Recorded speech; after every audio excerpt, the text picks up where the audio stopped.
Hello and welcome to State of Play on Mint Press News, your Monday evening geopolitical analysis stream that goes over the biggest story of the weekend, which has to do with the Russia-Ukraine settlement, the Iranian nuclear deal, and the just geostrategic shift to isolate China.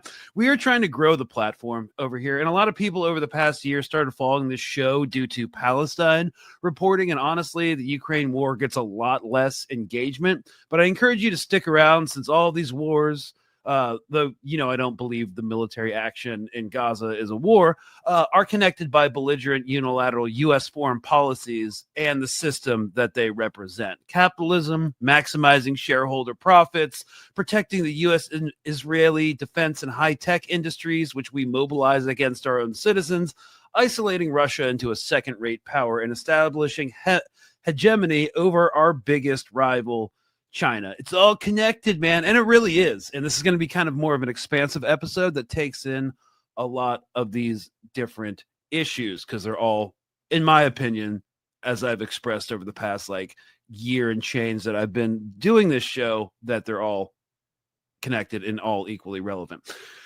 All these adventures basically won't work too. But Lord help us, we're still going to try. That's why we want to discuss the Russia-Ukraine in the context also of West Asia, because the more of these projects that fail, the more likely it is that Iran won't be bombed and Palestine might actually have a shot. So anyways, to really help us get in the weeds, we are joined by my colleague from across the pond, in London, Elina Xenophontos, international law and globalization specialist. She has worked as a researcher in international and EU policy throughout the EU, with special focus on financial and corporate crime. Much of her work is centered on geopolitical analysis of policy and the economic underpinnings of EU economic foreign policy objectives.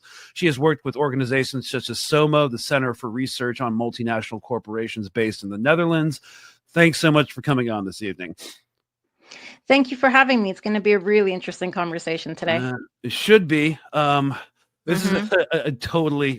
I'm just going to do a quick headlines because this is technically a news show. So we do want to talk about a couple things before we jump into the main segment, which is the Russia-Ukraine settlement, followed by probably a shorter segment on the progress made on a potential Iranian nuclear deal, whether or not you trust the process. They are moving to a fourth rounds of talks. Hopefully that they'll become direct eventually, but more on that at the second half of the episode. So some blurbs for your consideration. Haaretz leading headline for today. Trump signals progress towards Iran deal, leaving Israel on the sidelines as Trump indicates he is headed towards the deal with Iran. Israel is paralyzed by its diplomatic failures, political infighting, and a government increasingly indifferent to the fate of the hostages in Gaza. Yeah, that's what's happening right now. And we'll talk about the deal after, again, the Ukrainian bloc. It's kind of like a Zionist political nightmare that's happening right now. CNN. Sorry. I think I almost did a Freudian slip and called the CNN leading headline the CIA leading headline. So Iran is tight-lipped. Same difference. Yes. Iran is tight-lipped on cause of deadly port explosion that killed at least 46 people. Iranian authorities have not said what caused the massive explosion at the port of Bandar Abbas on Saturday, killing at least, again, 46 people, amid unconfirmed reports of the possible presence of a chemical used to make missile propellant. All right, so I just wanted to address this. I follow a lot of social media accounts, and I don't really want to talk about this. Everyone in our media space is shouting that this is the Beirut port bombing 2.0, for which Israel is generally thought to be responsible. We literally don't know anything right now. There hasn't been an investigation. There hasn't, as of the time of recording, there hasn't been an official statement about the cause of the explosion from the government itself. I've spoken to people in the area, and there are a zillion rumors going around. So we'll circle back on that in a couple of days, but I don't think either you or I want to touch that right now. Yeah, there's nowhere near enough evidence for us to make any sort of sound analysis at the moment. Although, yeah, I get the conspiracy theories at the moment, but I feel if we want to have a conversation of substance, probably just leave it for now. Yeah. See what the events will teach us, or what they shall unravel, so to speak. And our third little blurb that we have to address real quick, and speaking of conspiracy theories, Pakistan defense minister says military incursion by India is imminent. said on Monday a military incursion by neighboring India was imminent in the aftermath of a deadly militant attack on tourists in Kashmir last week, as tensions rise between the two nuclear-armed nations. Again, social media spaces are like, it's a Modi false flag. And of course, like, I wouldn't put it past Modi to do anything. But again, no evidence right now. So the attack killed at least 26 people and triggered outrage in Hindu-majority India, along with calls for actions against Muslim-majority in Pakistan. I lived in South India for a while. I've noticed the rise of extreme jingoism from certain MPs and civilians within the country. And so, yeah, I kind of agree with this headline from Reuters. India accuses Pakistan of backing militancy in Kashmir, a region both claim to have fought two wars over. I lived there for a while, as I said, studied the partition pretty exhaustively. I guess I can make the contention that I'm better informed on this than like many Western commentators. I don't know. You can be the judge of that. But like my take is neither India's increasingly fascist Islamophobic government and Pakistan's military regime are really in a position for any such misadventures. But with the growing U.S. and China crisis and the history of U.S. and Pakistani warmongering allyship, you never know if the current chief of the army of India is also trying to start something like Musharraf did, the Pakistani general who kicked off the Kargil border war in 1999. We talked about this briefly before we started recording. I think it's a nothing burger. It's going to be some like saber rattling as usual, and they'll go back to funding militancy in both Kashmir and Balochistan through the use of proxies. Yeah, I would agree with you. I think people are always very quick to say, oh, well, because these are two nuclear powerful countries, that automatically this means some sort of nuclear war. Absolutely not. I think for both countries that are volatile situations right now, and also considering the global phenomenon that are occurring globally economically, it would be economic suicide for both of them at this particular point to actually engage in a full-out war, when it's actually an opportune moment for Pakistan and an opportune moment for India as well going forward in terms of like their relations with both BRICS and the West. So I don't see this escalating beyond that, but it's just more of posturing at this point. It's just posturing. I don't think it's going to escalate to the degree that people assume it will. Right. And again, you made the point about two nuclear powers.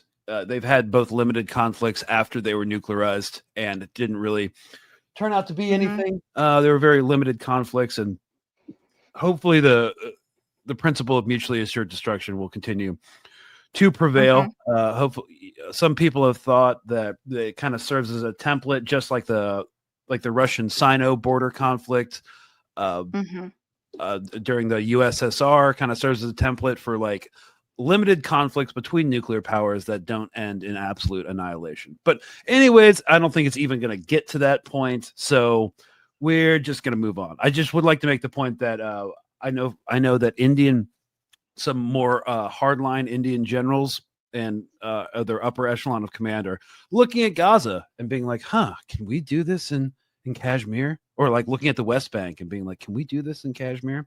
So that's fun. Anyways, all right, let's get into our first segment on Ukraine by watching some liberal media, far more sympathetic to the Ukrainian cause than, say, Fox News. I always like to watch it. The central issue in the public sphere of the negotiations on the issue of Crimea, essentially annexed by Russia after the overthrow of Ukrainian President Yanukovych in 2014.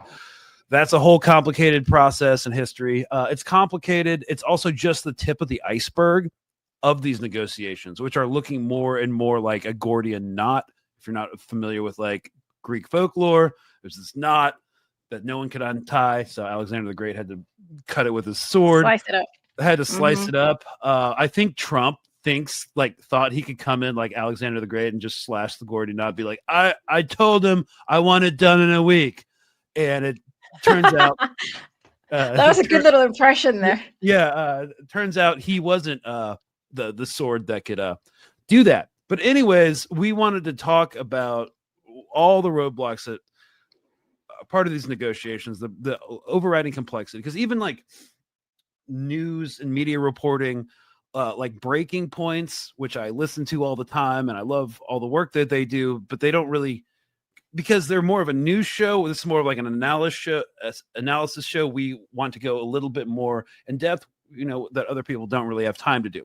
So we're going to begin, and we're going to go through this step by step. And I guess just because I enjoy this, I've been told I'm on the spectrum, but who knows? Okay, let's start with the CBS Morning News reporting from earlier today. Right now, President Donald Trump is urging Russian President Vladimir Putin to, quote, stop shooting and sign a deal to end the war in Ukraine. This comes after President Trump and the Ukrainian president had a surprise meeting ahead of Pope Francis's funeral at the Vatican. The White House said it was a very productive discussion. CBS News correspondent Natalie Brand brings us more on this from the White House this morning. Natalie, good morning to you. This is Trump and Zelensky's first face-to-face meeting since that infamous Oval Office blow-up. So, didn't wear a suit, didn't say thank you. What's new? Yeah, good morning, Errol. And President Trump described this meeting as nice and beautiful. The setting, of course, was the Vatican. But he also acknowledged that these ongoing negotiations are very complicated. He says Ukraine has a tough road ahead. Now, Volodymyr Zelensky, for his part, posted about this meeting on social media, calling it symbolic. He also said he's hoping for results on everything we covered, including protecting lives for Ukraine's people, full and unconditional ceasefire, reliable and lasting peace that will prevent another war from breaking out. Now, President Trump, returning to the White House yesterday, was asked by reporters about his relationship with Ukraine's president in light of that Oval Office clash we saw weeks ago. Here's what he had to say on that front. We had a little dispute because I disagreed with something he said, and the cameras were rolling, and that was okay with me. But we had a dispute. But look, he's in a tough situation. Very tough situation. He's been fighting a much bigger force.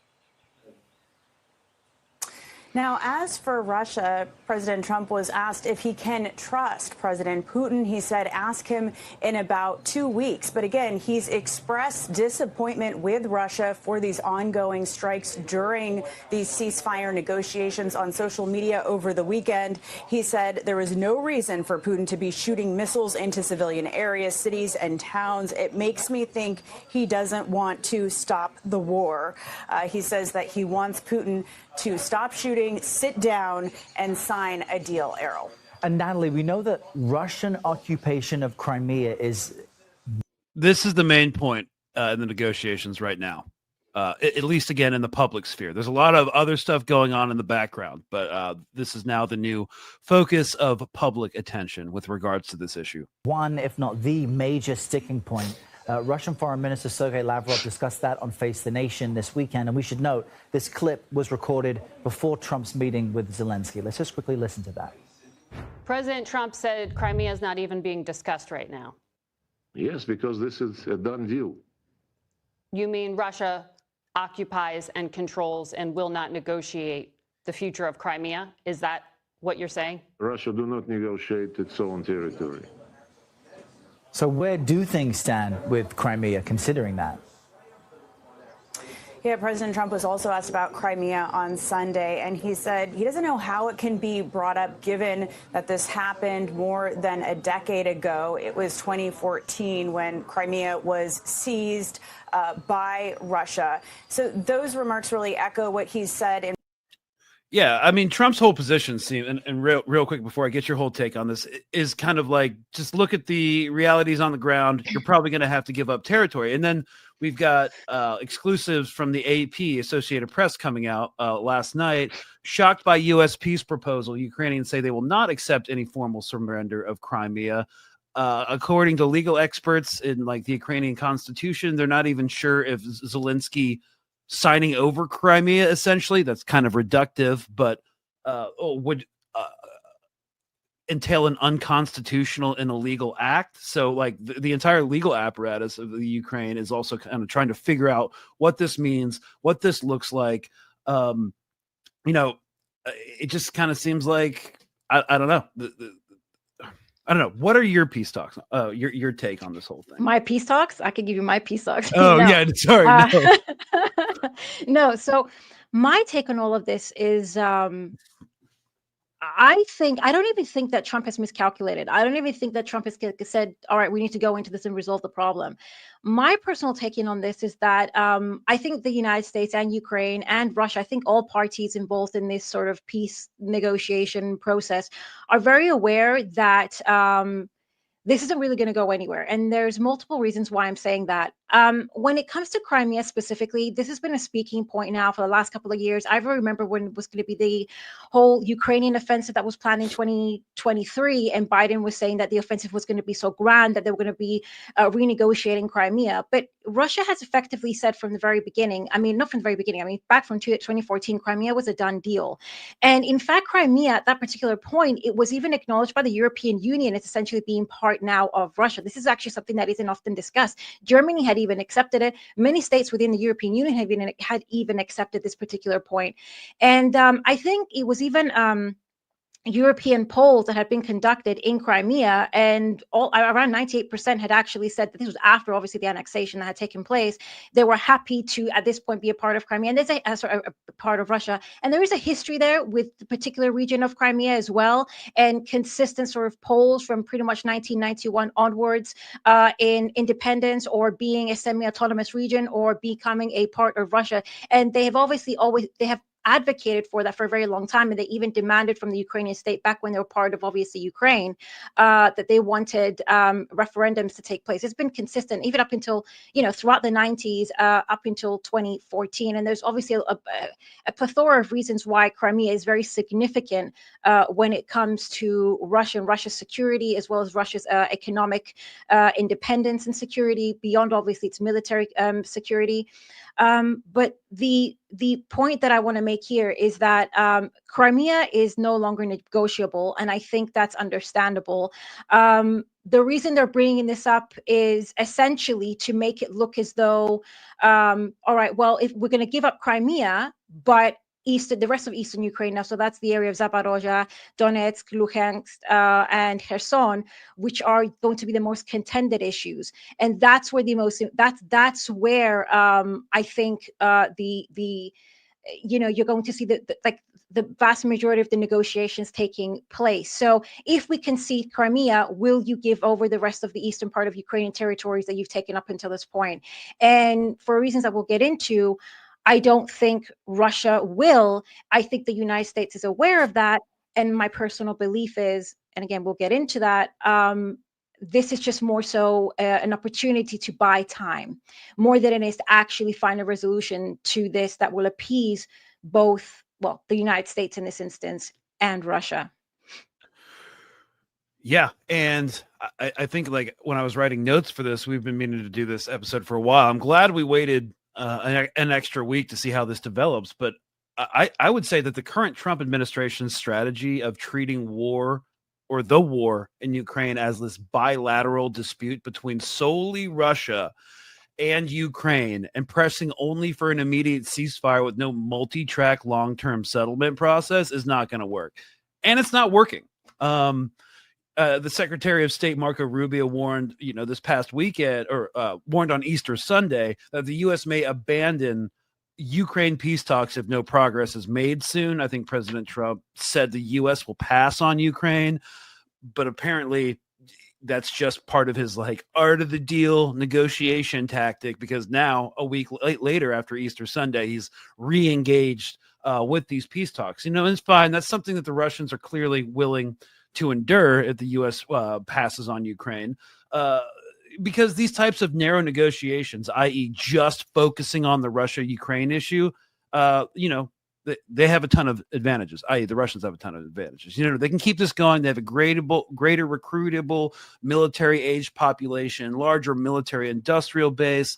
The U.S. and Europe lack the capacity to master the industrial and manpower gap without direct military intervention, which isn't going to happen as things stand geopolitically. So if the Trump officials, both America first and neocon alike, want to walk away, so what? It won't change what's happening on the ground. And Washington, I think, and the current administration need to recognize that Moscow's security concerns extend far beyond the Ukrainian border to the ever-increasing threat posed by NATO expansionism since 1952, with a more substantial expansion after the fall of the Berlin Wall and the dissolution of the Warsaw Pact.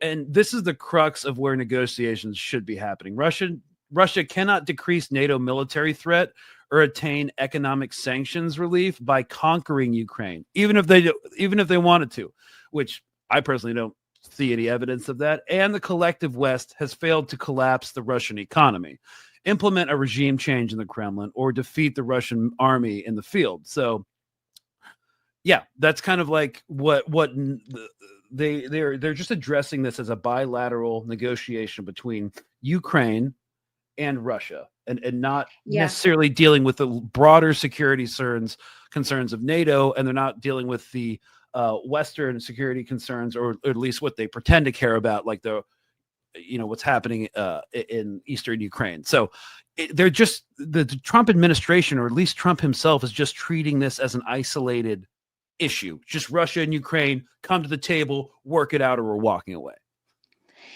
Right. So this is what I was actually going to bring up, that point with Marco Rubio as well, because the way they're presenting it, the way Marco Rubio said, all right, we're giving it, this is going to be, I don't know, what did he say? Something along the lines of, we're going to discuss this for, I don't know, if a solution isn't found in the next few days or something like that. Or he said like a couple weeks.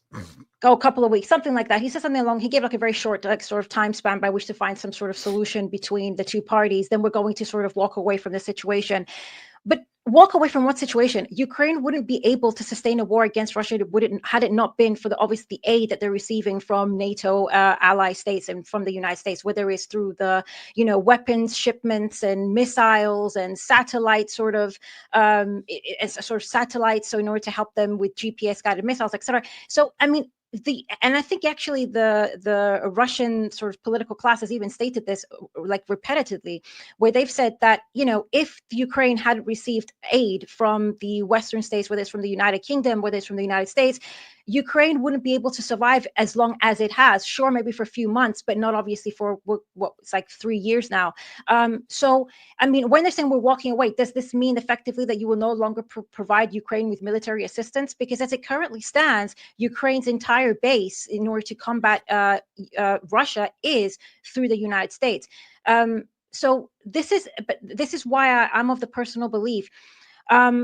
They're not, when they say they're going to walk away from the agreement, my perspective is this. Trump has obviously been voted into power in the United States on a basis that he's going to be the peace president, that he's going to be the one that's going to end the war in Ukraine, that he's going to be the one that's going to set the record straight and resolve all global conflicts, because there is a very legitimate base within the United States that no longer want to see their tax dollars being spent in the billions to fund the military-industrial complex through the Ukraine-Russia war. They absolutely do not want that to continue anymore, given their own deterioration in material conditions. So Trump has definitely capitalized on that voter base. So now he's trying to appear quite literally as if he's trying to negotiate with Russia to bring about a peace plan. And then what's essentially going to happen is, because he doesn't have anything to offer at the table, and I think it's very important to see what he's actually offering.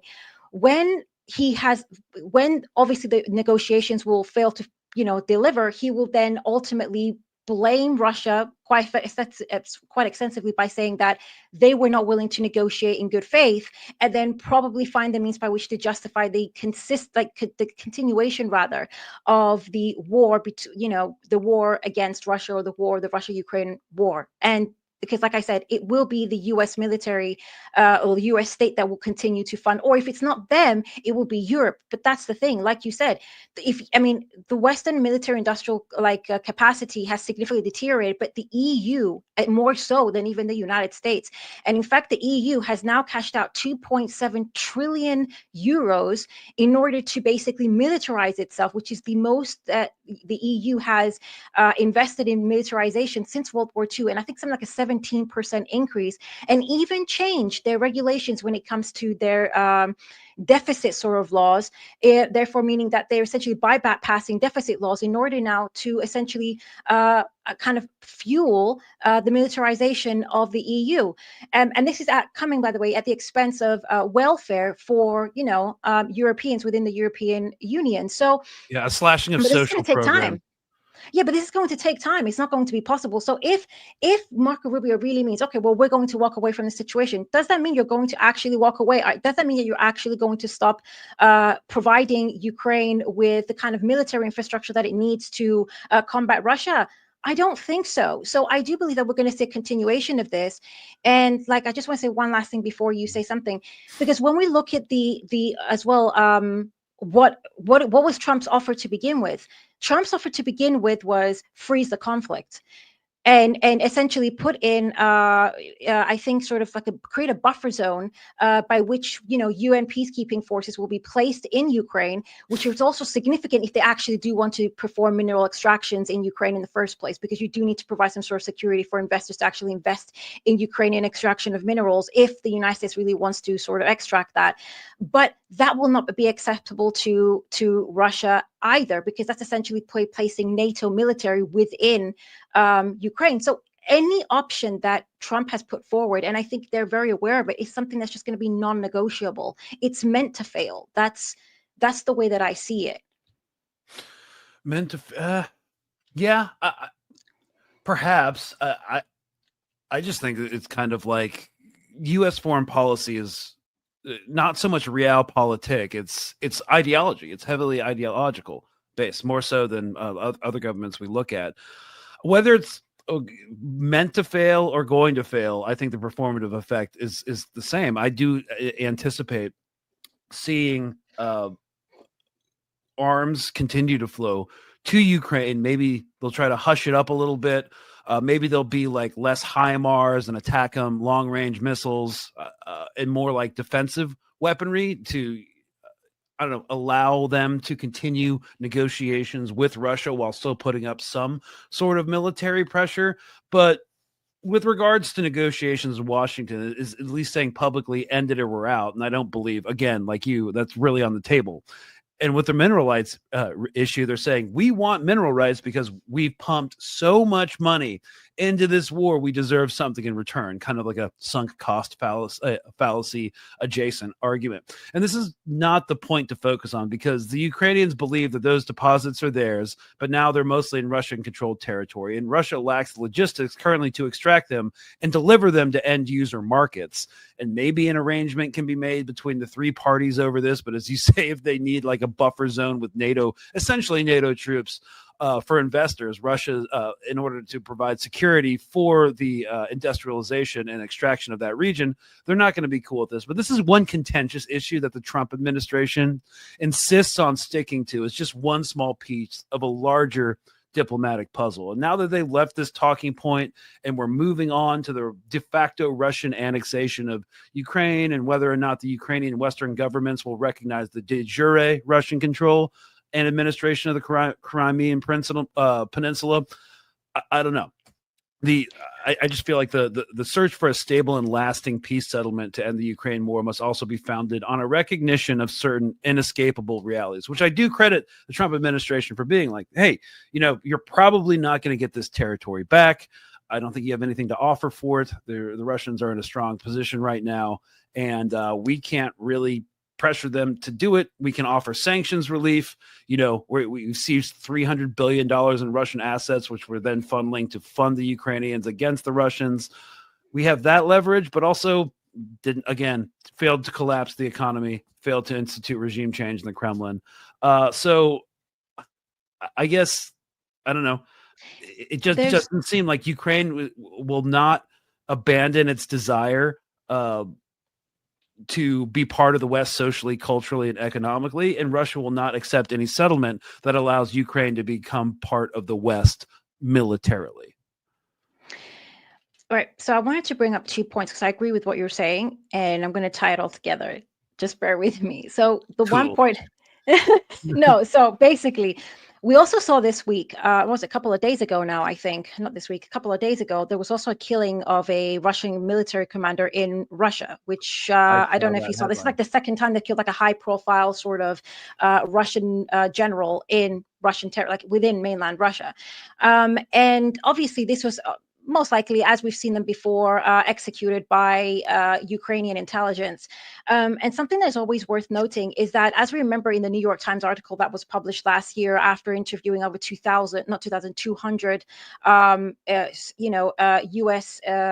officials or members of the intelligence apparatus in in the United States, it was, we know for a fact that, U.S. intelligence and Ukrainian intelligence have very strong ties. And in that article, I think it was Budanov, which is like what the chief directorate of intelligence of the Ukrainian sort of state. He, in that article, it's outlined how he has very deep ties with the CIA, and he's also the one that has disclosed back in 2023 of intelligence operations inside Russia. So it's very interesting to see that, the United States is apparently trying to enter negotiations in good faith with Russia to try to resolve this issue, but yet their intelligence apparatus, which works with the Ukrainian intelligence, has just, committed, had killed one of their official, high-ranking generals within Russian territory. So that's telling in of itself as to whether there is an actual intention to reach some sort of negotiation. And the other aspect beyond Crimea, and like I said before, is has to do with the rest of the territories that now Russia de jure controls, and that is like the areas of Zaporozhye, Luhansk, Donetsk, and Kherson. And these are also very significant territories. And I think something that a lot of people are not discussing is the fact that these are the industrial sort of powerhouse. It's the industrial powerhouse of Ukraine. But this is the thing, the eastern part of Ukraine historically, and I think it's important to understand things from a historical context, it was part of Russia, and it was provided to Ukraine when Lenin had given it over to Ukraine in order to industrialize the country, because that's part of the process of creating an industrial capacity that you can then socialize, right? But the basic infrastructure, the industrial infrastructure of Eastern Ukraine has always been geared towards, I guess, the former Soviet states and their economic demands. So that would include Russia, Belarus, it would Kazakhstan, etc. These are the countries that are tailored towards working with Ukraine, and why that infrastructure is fundamental to what is, the Eurasian Customs Union and the CIS, which is the what's it called, the Commonwealth of Independent States, which is all the states that were part of the USSR that sort of collaborate together. And why I bring this up, because I remember reading an article, I think it was published by Reuters a few years ago. This was before even the Russia-Ukraine war had actually even broken out. And they said that if Ukraine had become a full member state of the EU, or if Ukraine, essentially had become a full member state of the EU, this would cause Russia to lose billions in its investments in Eastern Ukraine, because the entire capacity, the entire infrastructure, the industrial capacity that was in Eastern Ukraine was not just built in many ways by Russia, but maintained by Russia, and all its investments there. And it became fundamental, like even the Zaporozhye plant, it was fundamental for Russia's trade and its economic sort of sustainability. And this is something that's often missed. It's the same reasons why, for example, the Black Sea is also important to Russia, not just because of its military fleet that's there, but also because the Black Sea is one of the all year round warm water ports that Russia can use for international trade. So if you can basically take over the Black Sea and control Eastern Ukraine, you have significant ability to economically cripple Russia in many ways, which is why, another reason why it will not be easy at this stage to get Russia to concede at this point, to even essentially give away the territories it has gained in Eastern Ukraine.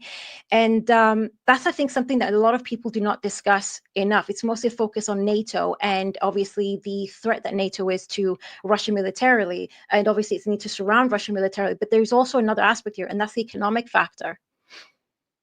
Yeah.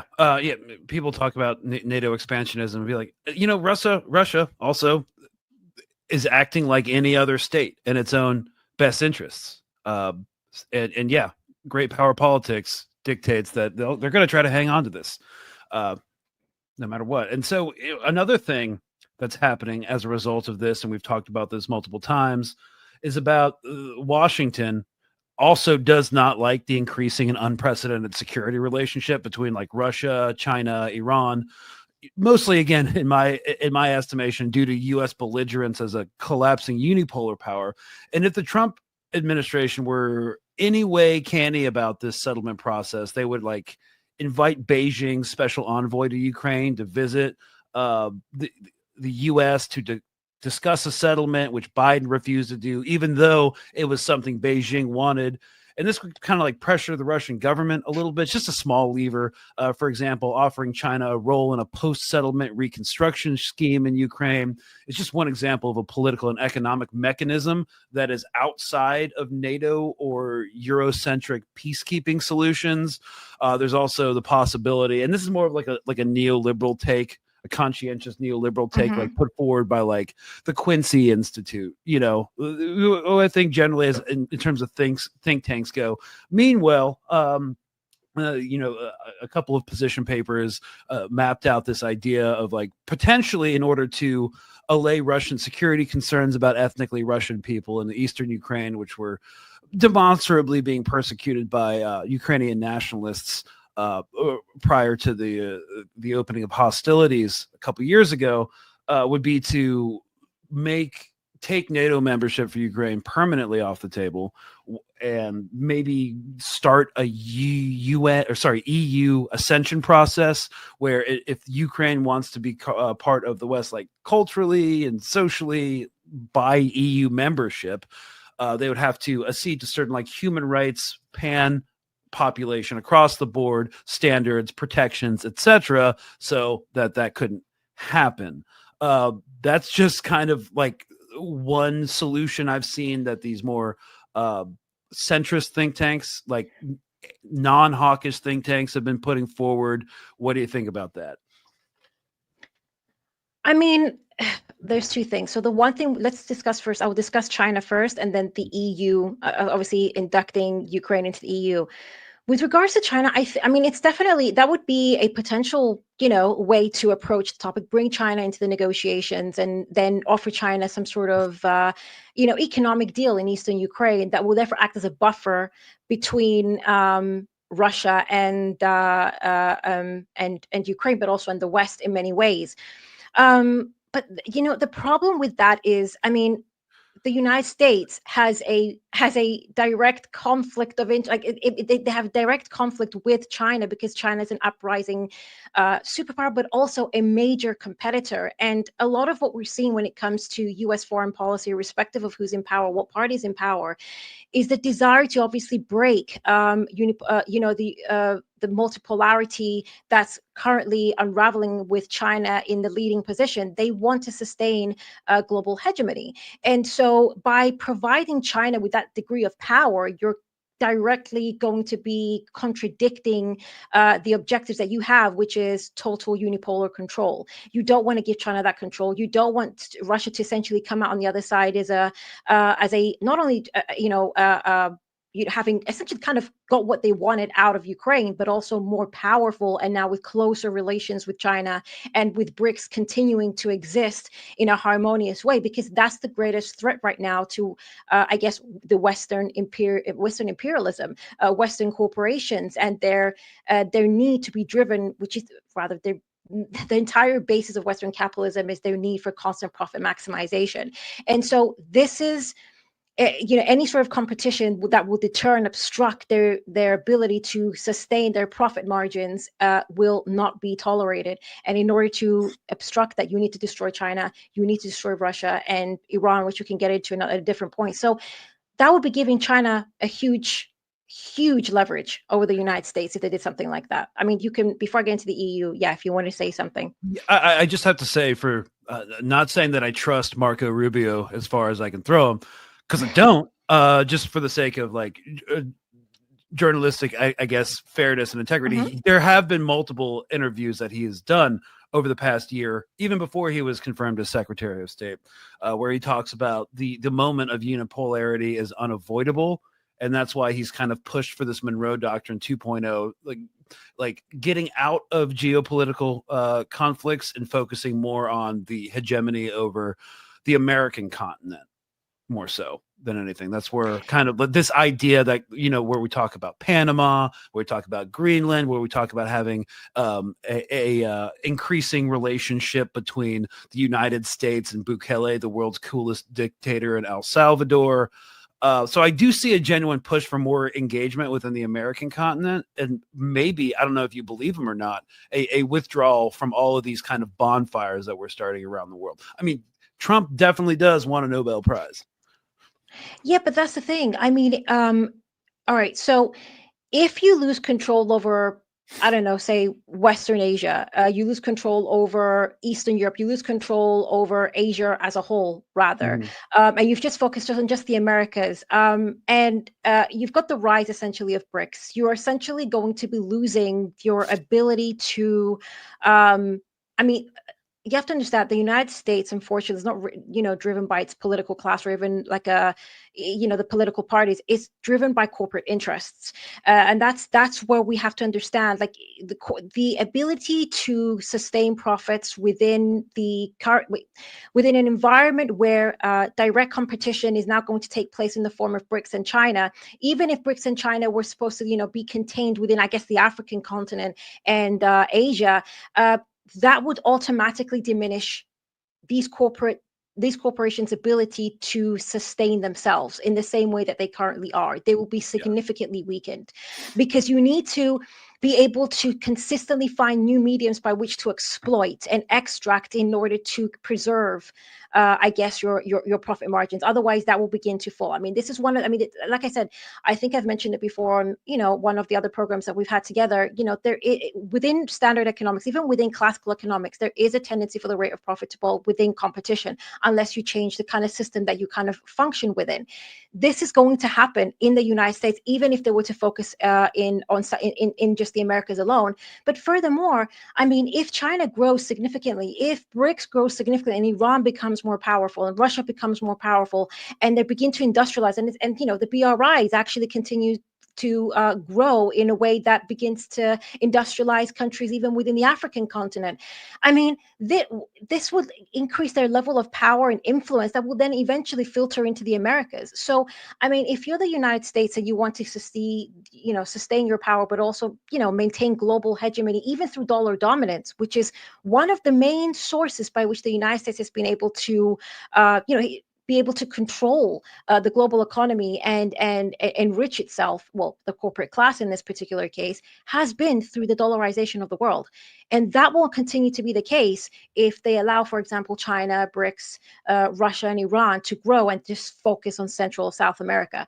That's why I'm of that opinion that, Marco Rubio he can make these sorts of statements, but then I think it was JD Vance. He was at AI Summit like a few weeks ago, or maybe even a month ago now, and he had basically attacked globalization. But as he was attacking globalization, he had outlined exactly why globalization came to be in the first place, saying that the whole point of globalization was for the first world nations to continue extracting wealth from the world's poorest nations, and they will continue to grow economically, whilst essentially the world's poorest nations will, be kept at producing low value added goods, so that they never actually develop an industry, they never actually industrialize, and they never actually grow economically in a way that will threaten the West. But he said what we've seen is the reverse. And then he sort of goes into an explanation of what the issues are with globalization and how that threatens the United States. But in doing so, he inadvertently admits that the sole sort of focus of this administration is to preserve power for a select group of, I guess, nations, particularly that are home to certain corporations. So I would say that, I know that Mark Rubio said that, but actions in this case, and I think the logical sort of conclusion, given the economic realities of the United States and their corporate interests, to me, dictate that they won't just stay in the Americas. So they won't definitely, and this is also why they're also the tariff war in China. I mean, if they were just going to be focused on the Americas, they've just tariffed. I mean, they tried to tariff over 90 countries around the world, although they've, suspended that or paused that for like the next 90 days, which was absolutely ridiculous. But I mean, the whole war, everything is tailored towards war on China. And now even in the negotiations, just to wrap that up, but even in the negotiations with countries that are trying to now negotiate with Trump to avoid the tariffs, I think it was the Wall Street Journal. I might be wrong on that. I might be wrong, but I think it was the Wall Street Journal published a piece that was saying that the Trump administration, based on insider information, is using these negotiations to coerce countries into limiting their trade with China. So all of this, their focus on China, this Trump's administration's focus on China, it leads to me to believe that they're not just going to focus on the Americas. So there's no way they're going to bring China into the Ukraine-Russia war. That's my conclusion. I can get into Europe, but I want to see if you want to say something before I get into the European Union. No, I don't. I don't think that. I just wanted to, for completeness, kind of offer kind of like a novel idea put forth through. I mean, it's an interesting prospect put through by more It is. liberal think tanks in Washington that Mhm. are kind of anti-hawk. But I don't see that happening. Just like this idea of making NATO forever a non-possibility in exchange for EU ascension for Ukraine. Yeah, so I was going to get into that. This is the thing with the EU as well. Now, the problem is, the European Union is in a really dire economic state, as was established before. I don't want to get into it too much, but obviously, as we've said before, when you have some of their major economies that have severely deindustrialized, a lot of their industries are moving out of Europe, and they don't really have a competitive edge with the rest of the world anymore. And it's a lot of their money's been flushed out into warfare, left, right, and center, and we're seeing severe cuts in the welfare throughout the European Union. The European Union is in a very fragile economic state, and so to bring Ukraine into the European Union is going to be a very big problem. And it's not just a problem now following the Ukraine-Russia war, but it's been a problem since prior even to 2014 because of the very particular the economic fragility that Ukraine has always been in, but also the way that the Ukrainian market was always tailored towards.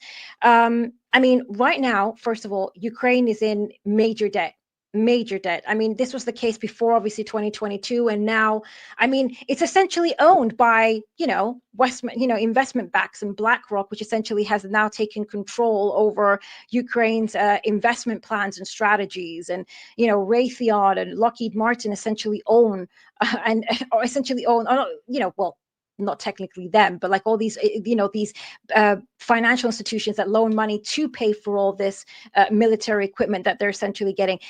Ukraine is effectively doesn't exist as a state, as an economic entity anymore. And most importantly as well, the fact of the matter is that I said before, all its industrial capacity was always in the eastern part of Ukraine. So even if we try to freeze the conflict as it currently is and establish a buffer zone, something that Trump has suggested, I mean, this means that all the industrial capacity that Ukraine has would actually be left in the hands of what is, Russia today.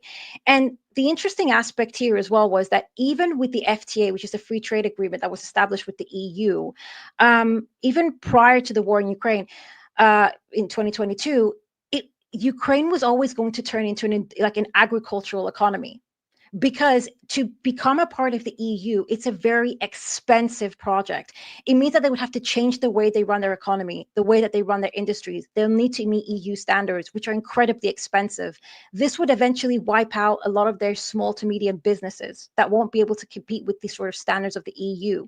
And there was a report published, and I think I sent it to you before, by the TNI, which is a Transnational Institute. It's a think tank, which I actually quite like, based in I think it's in Amsterdam, the Netherlands. And they had actually done it in conjunction with the Rosa Luxemburg Institute based in Belgium, and I think the Labor and Research Institute based in Kiev, actually in Ukraine.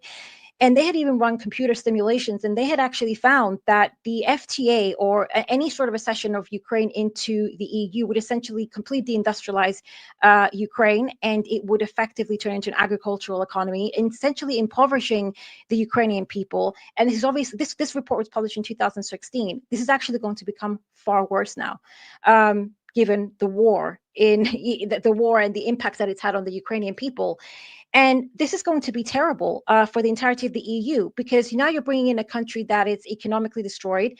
A lot of European industries are probably going to try, not a lot of, but there's going to be European industries are going to try to exploit Ukraine's cheap labor at this point, because obviously there's also going to be the difference in currency.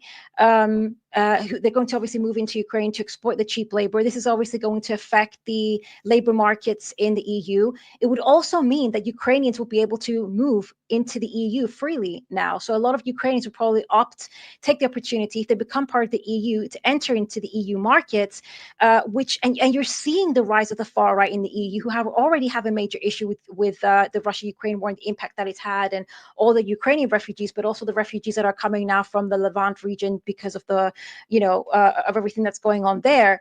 So, tensions are high. People's material conditions are deteriorating. Any more, have Ukraine join the EU at any particular point will flood the market with, the labor army reserve, which is going to essentially just completely destroy the material conditions of the European working class.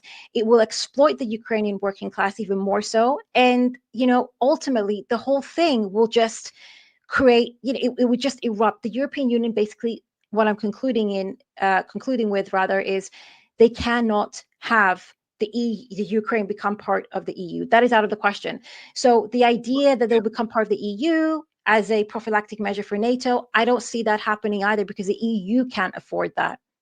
Well, okay. I mean, I don't really believe in this counter argument. It's not even, I guess, a solid parallel at all, but I just want to point out that a lot of these EU policymakers aren't doing like a material analysis of the situation. A lot of it, and there is precedent for this. I'm going to bring it up from like 2009 for them taking on, because of ideological reasons, the ascension process for a country that was very deindustrialized, that was in debt, had a whole bunch of economic issues, and that would be Greece. Oh yeah, Greece. Yeah. So there's if you're just listening to the audio, I pulled up this article from 2009. Why on earth is Greece in the EU? Reverence for the ancient Greeks led to the modern crisis. And if you go through this article, it's an absolutely pretty damning piece about all these Greece's EU and IMF emergency creditors, the politicians trying to get Greece implemented into the EU. It's basically all ideological. It was such a horrendous process, but they still went through it, and it didn't make any sense. It did. Well, actually did, because that's the thing. I mean, Goldman Sachs was the one that, essentially balanced the books for Greece to enter the EU, because that's the thing. For you to be able to enter the EU, you have to meet, supposedly, right? The protocol is you have to meet certain economic criteria, so you're able to sustain yourself within the markets and given the sort of directives so you can withstand the EU, essentially.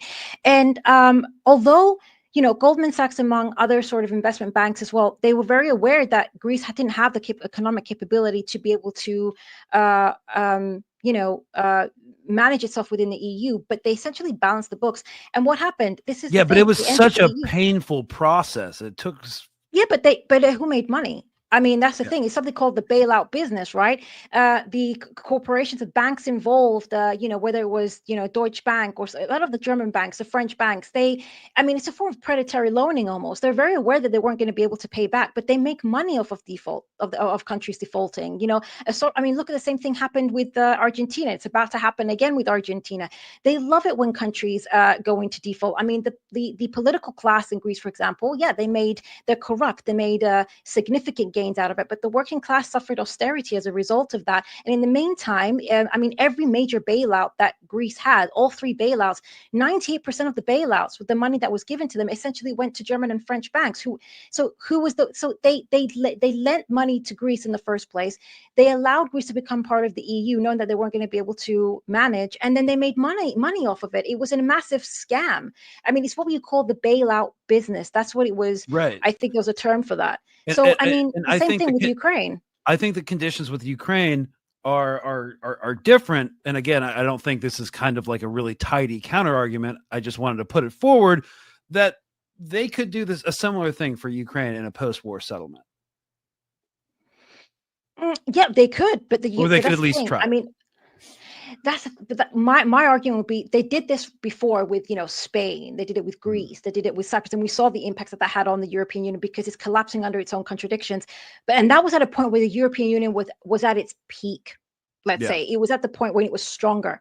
Now, following 3 years of war, economic warfare against Russia, and how that essentially boomeranged back onto its own economies, and how it's completely deindustrializing and its economies are collapsing, I don't think they have that kind of capacity anymore to even try that with Ukraine. Because, like I said, I mean, this is why you have the rise of the far right in Europe at the moment. Because,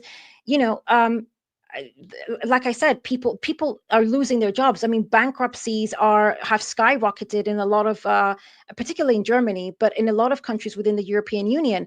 So, people are, they're suffering, and they're trying to find someone to blame. They're obviously blaming the refugees, and now induct Ukraine into the European Union. And this automatically, Europeans know this means that Ukrainians will be able to flood the EU markets. That will be unacceptable. It'll be a very hard selling point. It would be a very hard selling point to get Europeans. I can't see Ursula von der Leyen getting up and say, we're going to bring Ukraine as it currently is with all its debt crisis. And the fact, I think actually by May, I was reading an article the other day, Ukraine's already going to start defaulting on all its loans. So this is not a country you're going to bring into the EU. It's just not sustainable. And this is with, the European Union is no longer at the position that it was a decade or more ago. Right. So what we're basically looking at, and before I get to my final point about denazification as a negotiation sticking point, would be, yes, China's not going to get involved, or we doubt seriously that the U.S. will involve China in the negotiations as an alternative non-NATO, non-UN peacekeeping force mechanism for peace and stability and investment in eastern Ukraine. I believe it's going to end as a frozen conflict. I don't like to make predictions, especially with this administration. But again, circling back, it's a Gordian knot, and Trump is not the sword to cut through it. Okay, everyone, my internet crapped out briefly. Hopefully it doesn't happen again. I was making a point about, before going into denazification, which basically talked about how the Trump administration's approach to all of this Gordian knot of a negotiation situation between Russia and Ukraine, and all of the backers and all the political country, or all the countries involved and what's going on, their bilateral approach to only viewing this as Russia and Ukraine, and without taking any other realities into account, and just saying end it, is not really going to work, and we're not going to see it. I think we're still going to see a frozen conflict. However, there are interesting signs coming out. And before we move on to Iran, what do you make of this? Hang on. Where we go. Okay. Final piece of news breaking from yesterday, or from this morning, actually. Putin announces May 8th to 10th ceasefire. Ukraine wants truce now. This is by Reuters, coming out an hour before time of recording, April 28th, Monday. So yes, President Putin said that they want a ceasefire to commemorate VE Day, Victory in Europe, against the Allies, against the Germans and Italians in World War II. Yeah, I mean, this doesn't really surprise me, given that the stage that we're at, because obviously they're in talks at the moment. This is Russia's way of as well trying to show, listen, we do want to find some resolution. I guess it's more like, I guess one could say a bit somewhat performative. Mm-hmm. And also, yeah, we're in a different stage than we were in the previous years. So this would make sense. And yeah, I mean, the May 9th parade in Russia it's a very big holiday. It's the great win over, it's the great patriotic war. So it would make sense at this particular stage for, I guess, in my opinion, for Russia to actually say, right, we're going to issue a temporary ceasefire. We also saw them do the same thing for Easter Sunday, which was like the first time I think they've done that. I might be wrong there, but yeah, I guess it's Russia's way. It could be PR, call it what you want to call it, but you're trying to show that they are willing to make some sort of peaceful resolution. Yeah. And I will put out there that during the 30-hour Easter ceasefire, there is pretty compelling evidence that it was broken on different parts of the front line by both forces. So, yeah. So I guess cool. Good to go. Anyways, this isn't really going to be any sort of game changer. Finally, the point about what I wrote in the notes before last week, I wanted to say that I wanted to. Oh my God, allergies here in Austin. I wanted to discuss, for the sake of completeness, the problematic term. I think it's kind of problematic. Denazify, used by the Russian public officials. It's not really defined. And of course, you did some more digging and you think it is kind of. And from the perspective of great power politics, this seems intentional. Denazification is an important sticking point that Russian hardliners equate to regime change in Kiev, which seems unlikely in the extreme, from my perspective, and intolerable to the West. I wonder then, therefore, if we may in the future see a political solution, again, involving EU ascension for denazification, essentially. But of course, that's probably not going to work. Now, your term, after you did some digging, what do you believe from the Russian position, even the hardline position, that denazification actually entails? Because they've said it was a really important part of these negotiations in the past. Yeah. So it all sort of boils back to, I guess, the 2014 Euromaidan sort of protests and how what sort of came to become of those. The fact of the matter is that even by even according to Western reports, whether it's Amnesty International that has published letters on this, or even Human Rights Watch, even the Council of Europe report in 2019 when it comes to Ukraine, the one thing that we do know, and like I said, multiple Western reports have verified this, is that there have been, since 2014 onwards, there has been a sort of not just a rise in neo-Nazi movements in Ukraine. They've been there prior, but they have been encouraged to participate and have been given particular positions of power within not just the Ukrainian political class, but particularly within its defense apparatus. And it's become incredibly dangerous. It's not that all Ukrainians are far right, neo-Nazis, not at all, but it's more so how these organizations, for example, we all know of the now infamous Azov Battalion and how it has been incorporated into Ukrainian military, but there's another at least 30 to 40 neo-Nazi groups, such as the C-14, for example, which back in 2015 and 2016, the former president, which was Poroshenko, had actually given C-14 the right to become, the city municipal guards, essentially to restore law and order in cities such as Kiev, for example, and they were harassing and intimidating the Ukrainian public. I had also, there was actually a really great article that I did send to you that was published, I think, back in 2018 by Josh Cohen.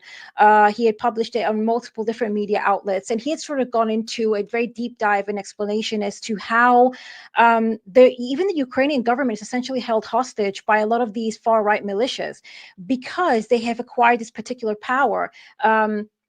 Even, for example, the time the main opposition leader, which is Avakov, I think his name was, he had very close ties to Andrei Biletsky, who was like one of the primary leaders of these far-right sort of movements.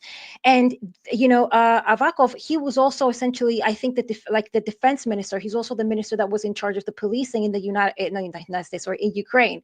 Poroshenko at the time was even intimidated out of, holding a lot of these organizations accountable for crimes that were committing. They were attacking Roma peoples, they were attacking ethnic Russians, they were attacking members of the LGBTQ community, which is why Amnesty International also issued sort of letters to Poroshenko at the time. Yeah, the Human Rights Watch that documented that. They were, and they were openly, like C-14 was openly stating that, yes, we're the ones that are attacking the Roma communities, for example. And I think it was a Ukrainian media outlet at the time that had actually called them far-right neo-Nazis. And they had actually, C-14 had taken them to court, and the Ukrainian High Court had ruled against the Ukrainian outlet that called them neo-Nazis because they were being held hostage. And I think this is where the problem lies, that a lot of these far-right groups have become very prominent within Ukraine. And this began to happen because when the 2014 invasion happened, or rather the annexation of Crimea had happened, the Ukrainian military was in a very poor state, like an incredibly poor state. And so a lot of these militias, they had become essentially like the military wing, the first line of defense for the Ukrainian military. And they have been somewhat glorified. And they have now, I mean, I think it was even Channel 4 in the UK, they had run a documentary on how now, I mean, several years later, Azov was, has entire schools where they're training children to endorse this sort of very far right, racial superiority, the supremacy sort of ideology and ethnic purity of Ukrainians and what the hell that means. This is a dangerous ideology that's becoming very ubiquitous right now in Ukraine. And I think this is what I was going to say is what is where Russia stands on that, and why it's important for Russia is that because they understand that so many of these organizations have become such a strong part of the defense in Ukraine, as well as its policing, and also part of its political class, and it's holding the Ukrainian political class hostage as well, because they are afraid of these groups. They are dangerous organizations. They need to be dismantled. And I have seen even Lavrov come out and say, in fact, the West should also be helping us dismantle these organizations because they are a threat. And the reason this concerns Russia specifically, I mean, if you want to see what their self-interest is in that, is that when you have far-right organizations that have become so prominent in the country, and they're attaching their far-right ideology to that of national sort of, not even national liberation, but like a sense of nationalism, Ukrainian nationalism, which has now been linked to this ethnic purity of these far-right groups.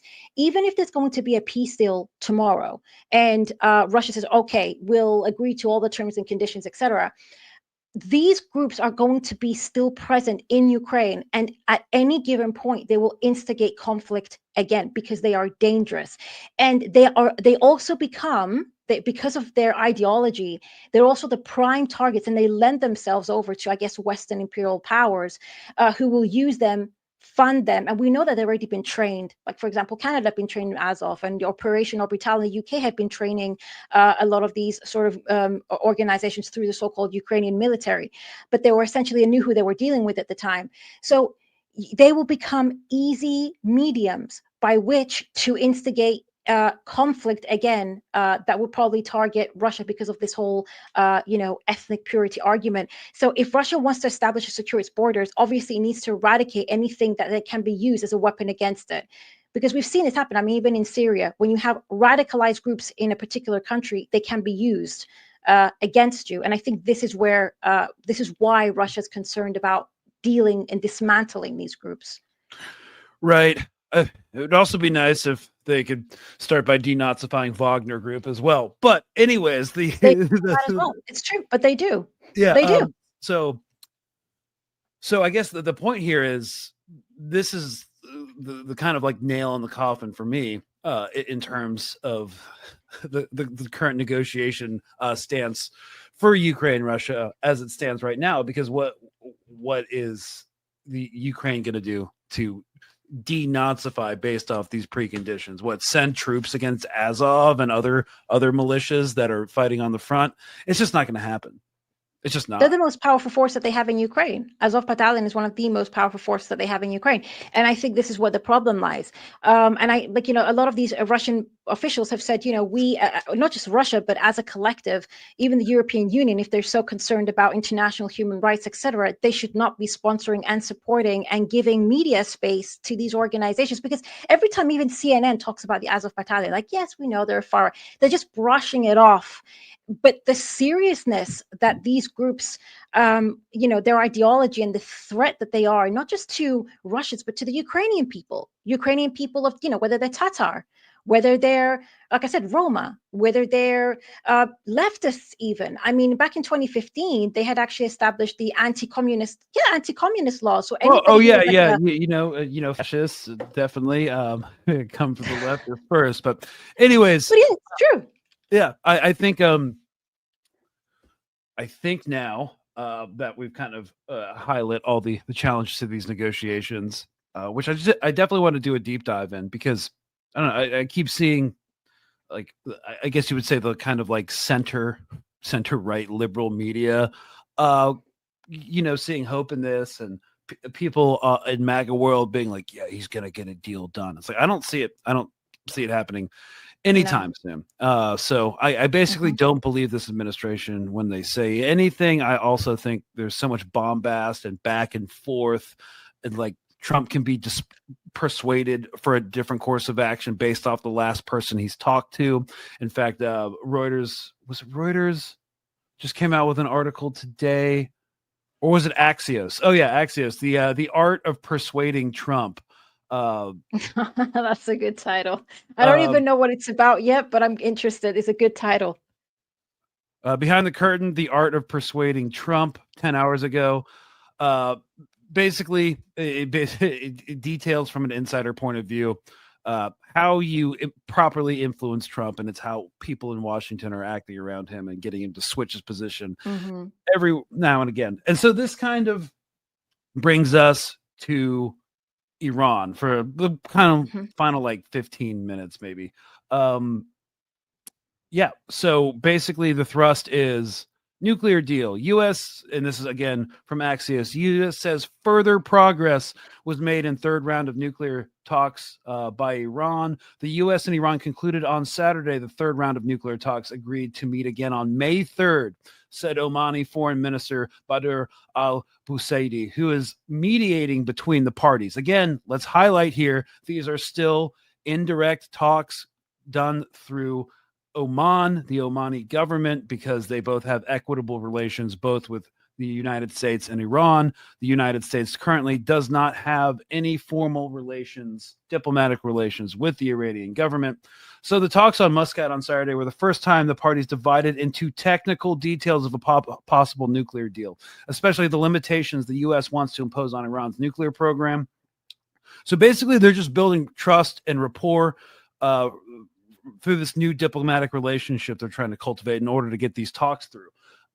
It's important to kind of realize that the first round of talks in Oman were to kind of like set the framework, and now we're finally getting into technical details. Of course, the fourth meeting will be about even more of that. So the talks on Saturday took place between working level teams from both sides and between the chief negotiators, Steve Witkoff, and Foreign Minister Abbas Araghchi, who said last week that, quote, looking ahead, whatever agreement that may be concluded should be pillared on guaranteeing Iran's economic benefits, i.e. sanction relief, coupled with a robust monitoring and verification program, i.e. the U.S. going in and monitoring their sites for civilian purposes and ensuring the peaceful nature of Iran's nuclear program. So they seem to be very interested in extensive monitoring. The scope of continuing the quote, the scope of negotiations must also be clear. Negotiations should remain solely focused on removal of sanctions and the nuclear issue. In a region as rough and volatile as ours, Iran will never put its security up for negotiations. Now, I think I am perhaps more hopeful about these nuclear talks than you. How about you go through your concerns right now?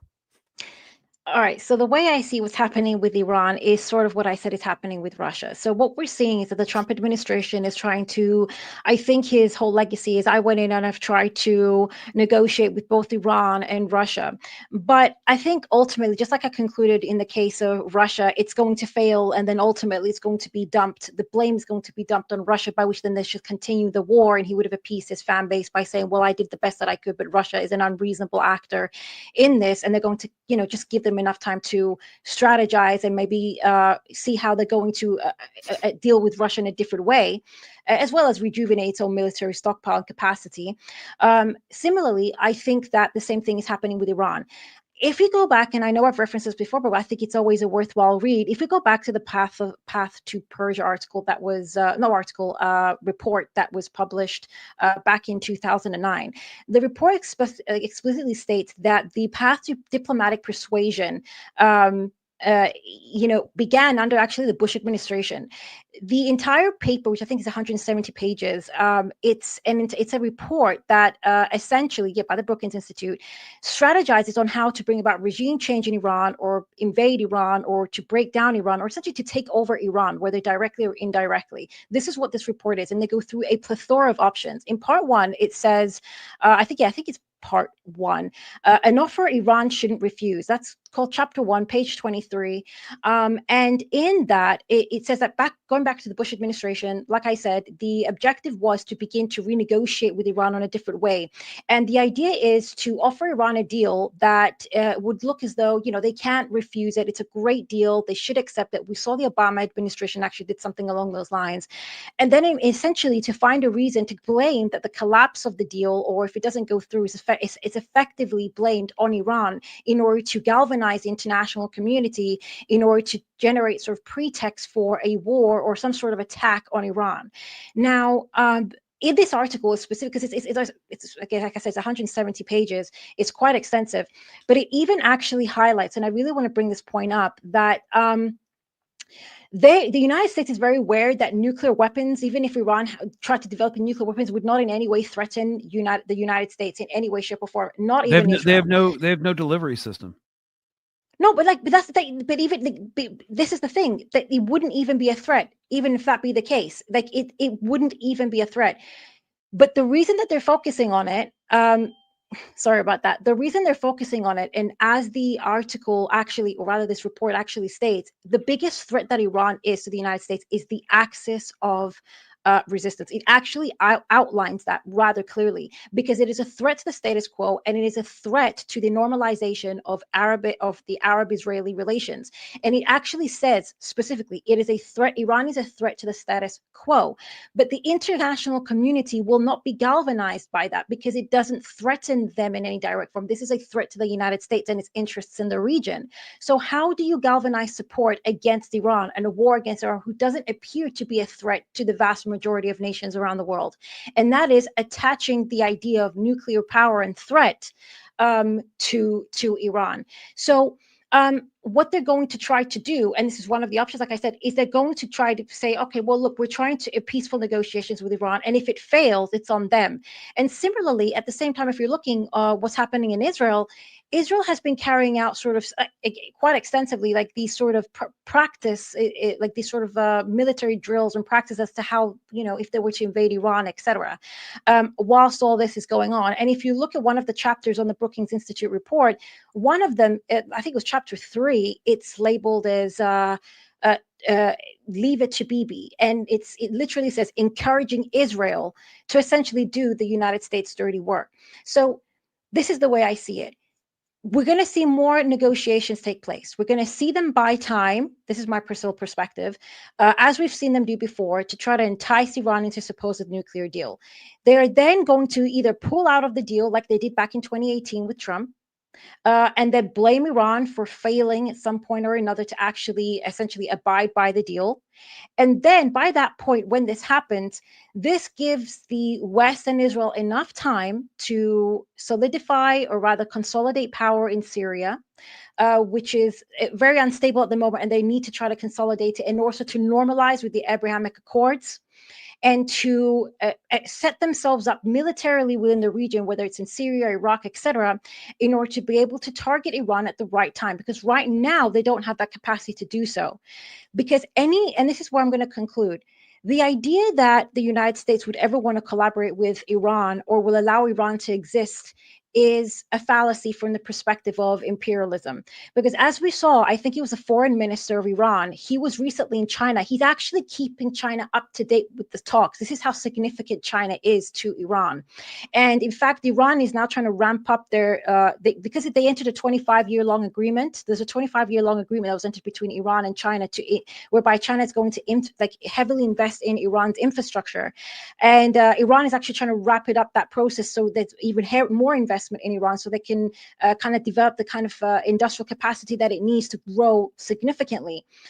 And this is the thing, if there was actually genuine good faith intention by the United States, again, to see Iran simply adhere to the nuclear deal, etc., that means that you allow Iran to re-enter the markets as a normal state, no more sanctions, which means that they're able not to work with the European Union as well as the rest of the global economy, whilst they have close ties with China, and they're going to continue to grow in that direction. Iran will become an economically powerful country that is still not subservient to the US, that will have more capabilities to therefore aid the axis in the region, which is, as per this report, one of the main reasons that Iran is a threat, according to, again, this report, to the United States.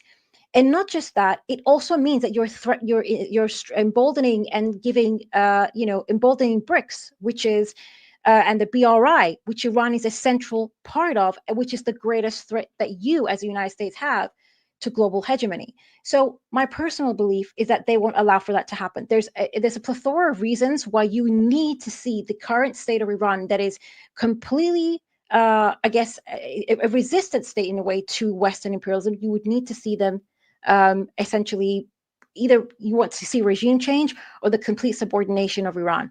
I don't think there's any two ways about it. And that's why I think that this deal, or it's just what we saw before, just an opportunity to buy time and then blame any collapse on Iran. And then by that point, they would have better prepared themselves to tackle Iran. That's my perspective. What's interesting, though, and what I'd be remiss if I'm not bringing it up, it's like even experienced Israeli political operatives are very disturbed by the state of the negotiations right now. And they clearly think it's making progress. And, there are really two big points of disagreement where if you say it was going to collapse, between both sides, both of which can be solved in some formulation or another. The first is that the U.S. essentially demands that Iran not enrich uranium beyond like 33.6% level required to operate power plants. Iran wishes to preserve enrichment up to 20%, claiming that it needs to export uranium to other countries. And the West believes that a supervision formula, based off of what officials have been saying, will be found to facilitate a resolution of this issue. But the other matter is Iran's missile program, which Iran,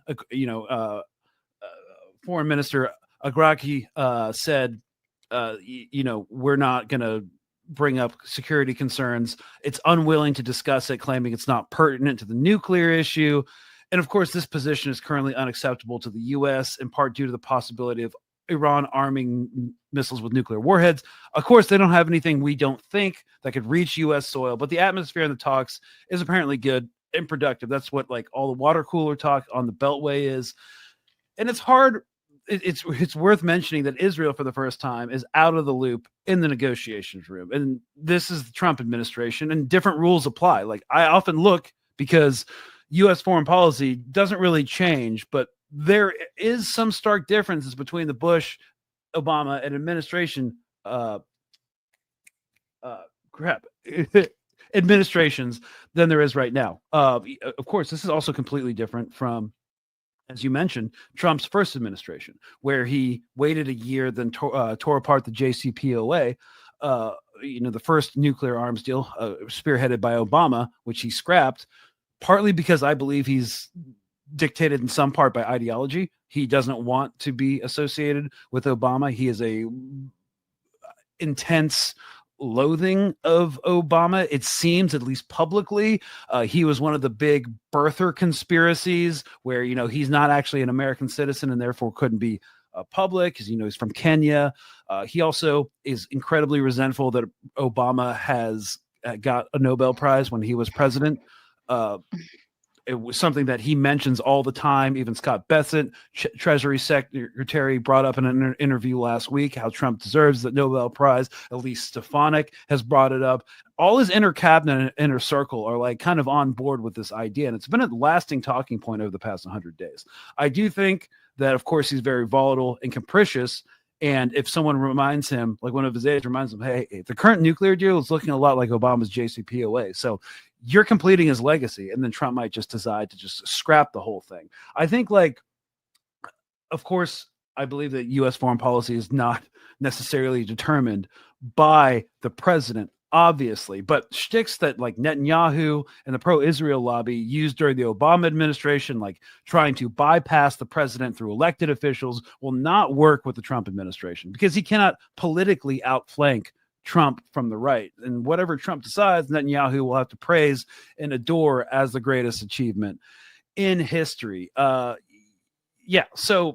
I don't know. It's kind of up in the air. I'm kind of torn on how I feel about it. Of course, the United States is completely intolerant of what they would consider regional challenges or regional hegemons that challenge their interests within the region. I know you probably disagree with the term applied to Iran as a regional hegemon, but that's besides the point. That's how U.S. policymakers see it. So there's that, but also we are seeing different rules that we kind of haven't seen before with regards to the Iran stance. That's the only point I wanted to bring up. The thing is, I see what you're saying. It's just that the way I see it is this. These sort of PR stunts, this sort of like, oh, well, certain Israeli officials are saying, oh, well, we're alarmed because we're not directly involved, and all this sort of these discussions, and insiders are saying this, that Israel's being kept out. I think a lot of it as well is just it's a form of PR as well to show that Trump has sort of sense of control of these things, that the United States is I guess the alpha dog in these sort of negotiations, and that Israel hasn't really have much or so, that Israel is not involved in this sort of, like, it doesn't have any sort of knowledge as to what's really going on. But I think even again, the Iranian foreign minister, he had said, I think the Iranians have made it very clear that they're very aware.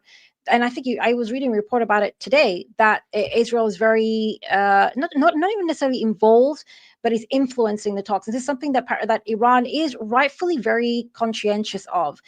I'm personally, I mean, like you said, there isn't even that much of a difference between the current deal that has been discussed to the one that Obama had actually discussed and actually agreed to with Iran at the time. I mean, the way we're looking at it, it doesn't even look too different.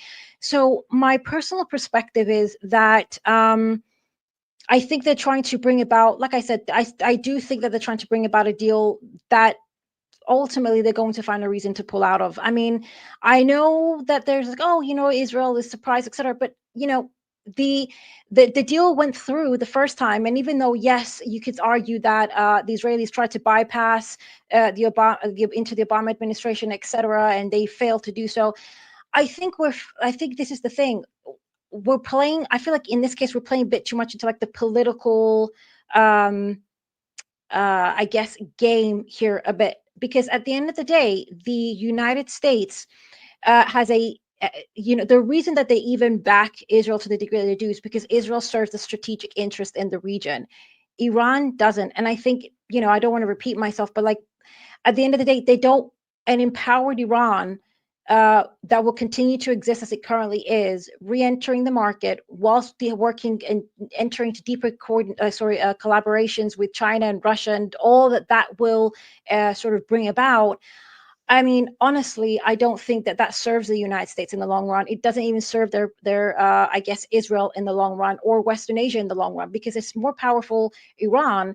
Well, they're going to continue, I guess, supporting resistance factions within the region. And that might even be the point that they say, right, well, enough is enough. We're not going to, you're aiding, for example, the resistance factions within the region, or what you would call terrorists in the region.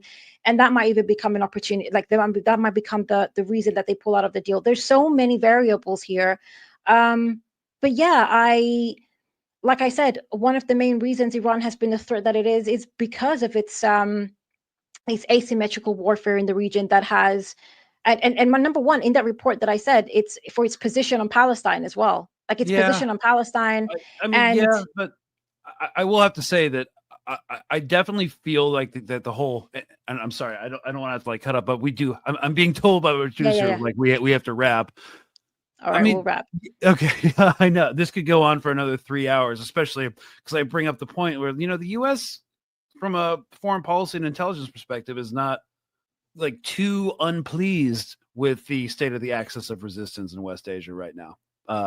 Yeah, but of course they want to eliminate it completely. That's my argument. If you give it time, it will grow again. I don't think that they. I mean, yes, there is some hope that they can do that in Lebanon by politically and financially and socially isolating Hezbollah. We'll see if that's even possible. There's still factions in Iraq and groups in Iraq, but I don't think that anyone in that in that sphere actually believes that those groups are going to be gone forever. But in the context of these Iranian negotiations, I'm not sure. And of course, I could be completely wrong. That it's taking such a central place in getting this done. But we'll see. Like, hopefully it works out. Hopefully we end wars and do all that. I have very little faith in the political leaders and the corporate interests of the United States and Europe. So there's still a lot of roadblocks. And what I wanted to get out of this episode would be to just explain to people why when politicians say, like, we're close to a deal and we're going to get this done, I don't know, just think about any campaign promise they made. All right. You know, don't listen to the noise. We hoped to kind of like get into the broader underpinnings and the complexities regarding with both issues, focus mainly on Russia, Ukraine, because the most developments happened there. So, and of course, we're not even in direct talks with Iran and the United States yet with a nuclear deal. So we'll see. We'll keep continuing to report on this as things develop. And thank you so much for listening. And of course, Elina Xenophontos, thanks so much for coming on. It was a good episode. I enjoyed it. All right, y'all. Well, that has been the bracing discussion about all the developments that happened with regards to these things over the weekend.